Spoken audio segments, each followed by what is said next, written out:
You go to bed hoping for a full 8 hours of rest, but like clockwork, at 2 or 3 in the morning, your body betrays you. That nagging pressure in your lower abdomen builds, and you're forced to stumble to the bathroom, shattering your precious deep sleep.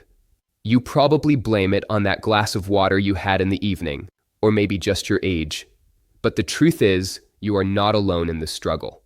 This problem, the need to wake up 1, 2, or even 3 times a night to go to the bathroom, has an official medical name, Nocturia.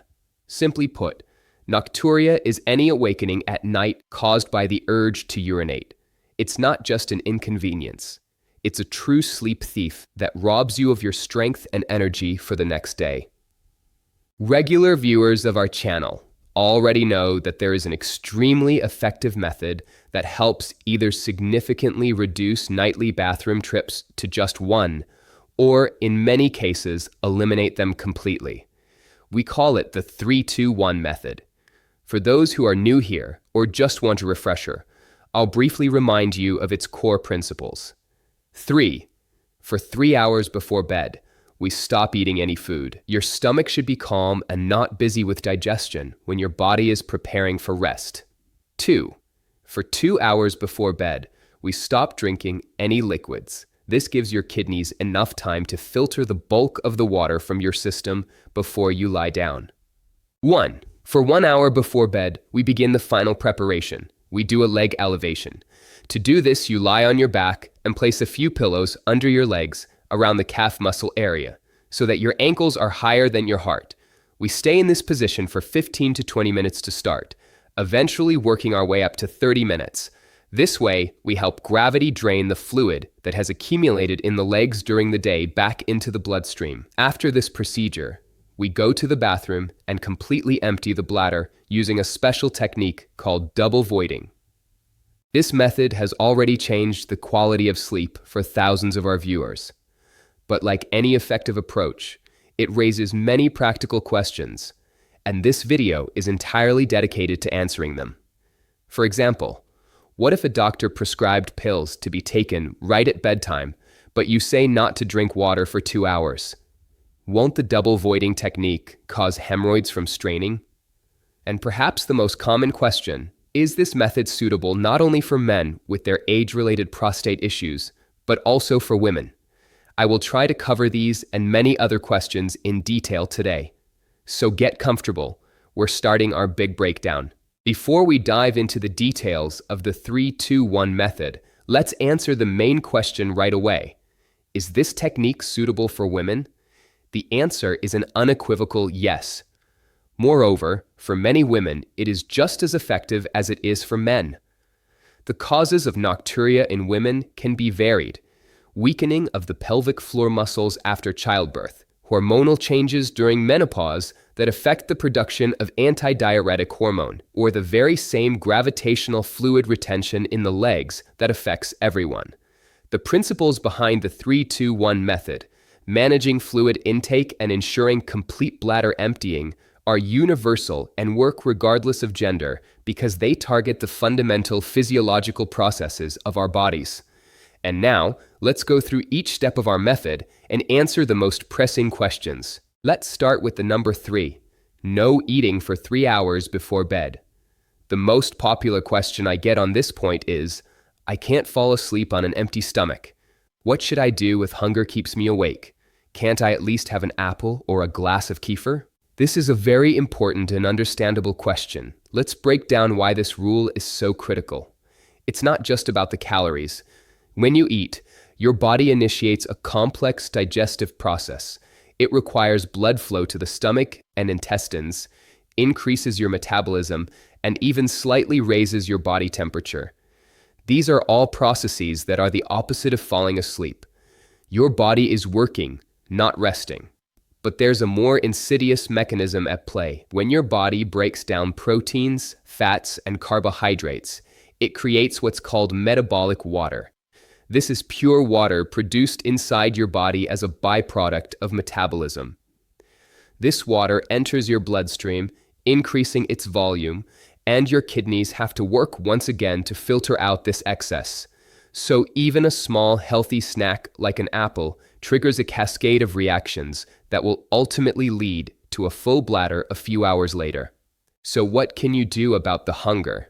First, make sure your dinner was sufficiently filling and balanced, containing protein and slow-releasing carbohydrates that provide a long-lasting feeling of satiety.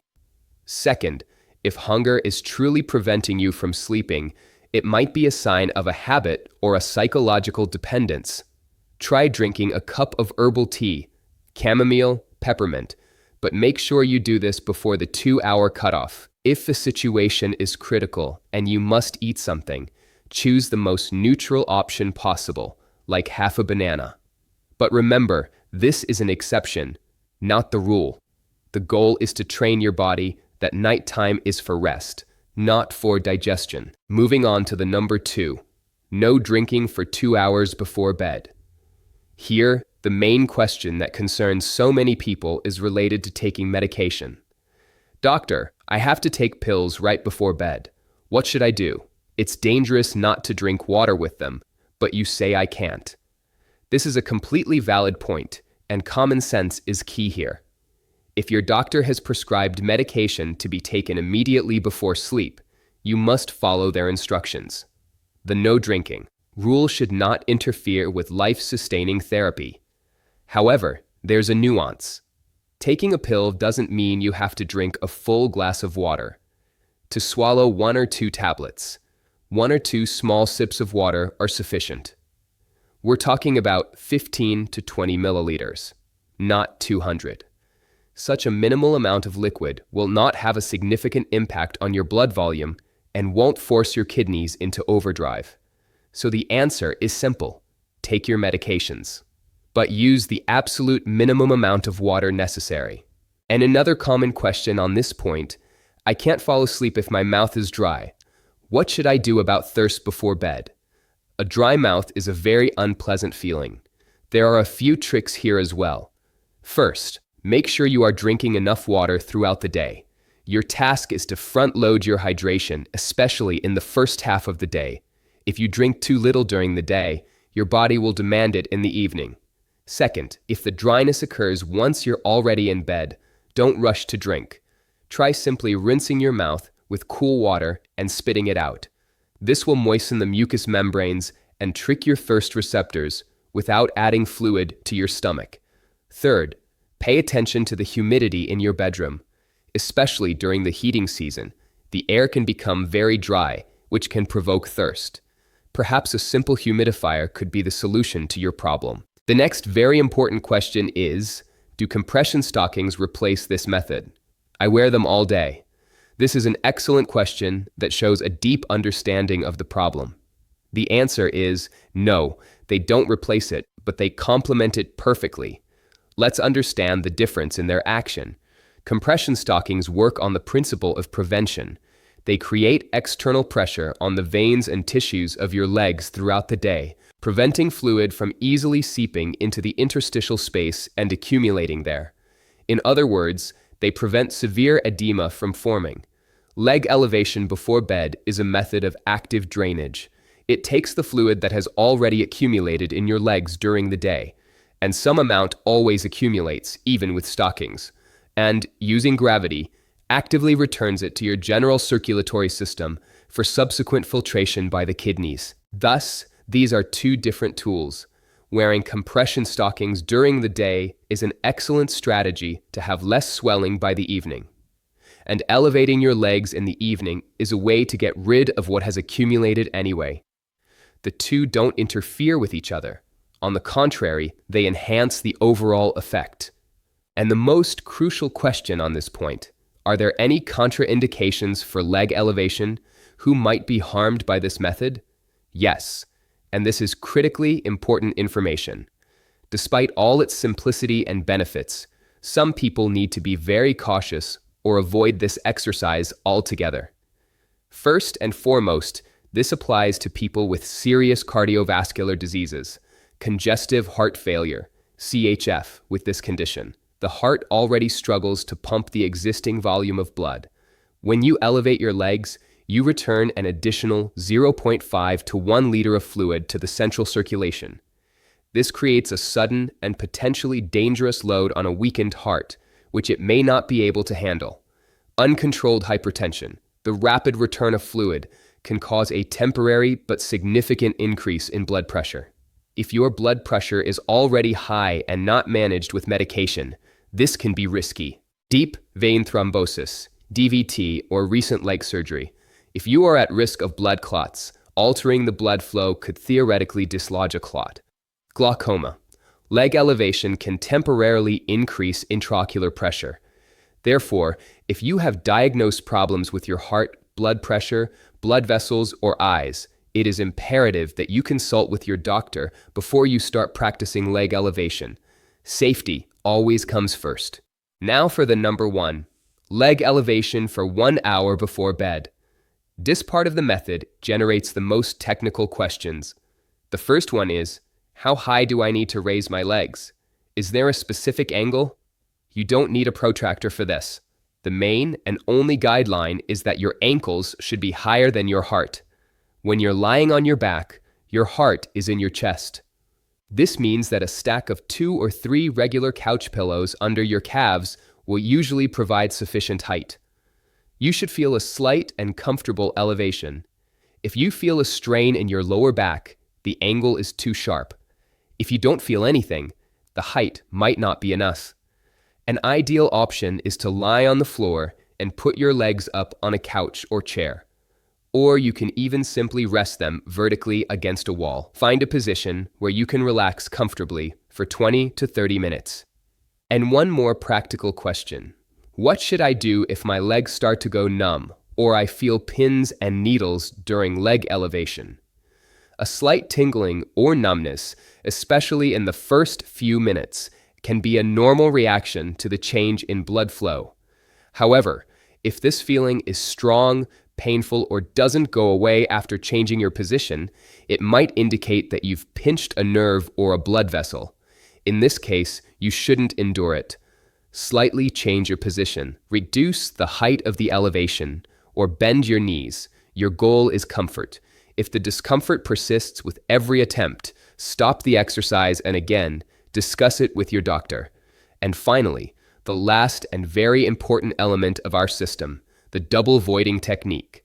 The question I hear most often is driven by fear. I'm afraid to strain to push out the remaining urine because I have a tendency for hemorrhoids. Won't this make my problem worse? This is a completely valid concern, and it's based on a slight misunderstanding of the technique's essence. The secret of double voiding is not in straining, but in relaxation. You should not strain under any circumstances. Tensing the muscles of your abdomen and pelvic floor actually hinders the complete emptying of the bladder. Hemorrhoids are provoked by straining. Our goal is to do the exact opposite. The first time you urinate in a completely calm and relaxed manner. Then, when you stand up, move a little, and sit down again, you simply allow your muscles to relax even more. You can take a few deep breaths in and out. You are simply giving gravity and your relaxed muscles the chance to do their job and release that small amount of urine that remained in the bladder due to incomplete relaxation the first time. So, remember, no straining, only relaxation. This brings us to the second question. So, do I need to help the process in any way or just sit and wait? You should help, but not with force, with the right posture. After the first void and a short pause, when you sit down the second time, try leaning forward slightly, placing your elbows or forearms on your knees. This change in body position slightly alters the angle of the bladder, which mechanically helps the remaining urine move towards the exit. This is a gentle physiological assistance, not a forceful expulsion. And the final question on this technique, is it mandatory to stand up and shake? It's difficult for me due to joint problems. No, it's not mandatory. The core principle of the technique is to give your bladder a second chance to empty after a short pause. The ideal sequence is you urinate, stand up, move around a bit, sit down, and urinate again. The movement helps the remaining urine flow down. However, if you find it difficult to stand up and sit down, You can use a modified version. After the first void, simply remain seated on the toilet for 30 to 60 seconds. Take a few deep breaths. Change your posture by leaning forward, and then try to urinate again. It won't be quite as effective as standing up, but it's much better than just going to the bathroom once in a hurry. So let's recap. We've gone over the most common and important questions about the 3-2-1 method and the double voiding technique. I hope you now have a full understanding of how and why it works, and most importantly, how to do it safely and effectively. If your question wasn't addressed in the video today, please don't hesitate to write it in the comments. I try to read all of your messages and respond to them. Remember, the most important thing in the 3-2-1 method is consistency. Don't expect a miracle after the very first night. Your body needs time to adjust. But if you follow these simple rules every evening, combined with a positive attitude and belief in your success, the results won't be long in coming. I sincerely wish you peaceful nights and energetic mornings. If this video was helpful and answered your questions, please support our channel. Hit that like button and subscribe so you don't miss new videos. Take care and sleep deeply. Thousands of seniors have found this video helpful, so I highly recommend you watch it. Click to keep going.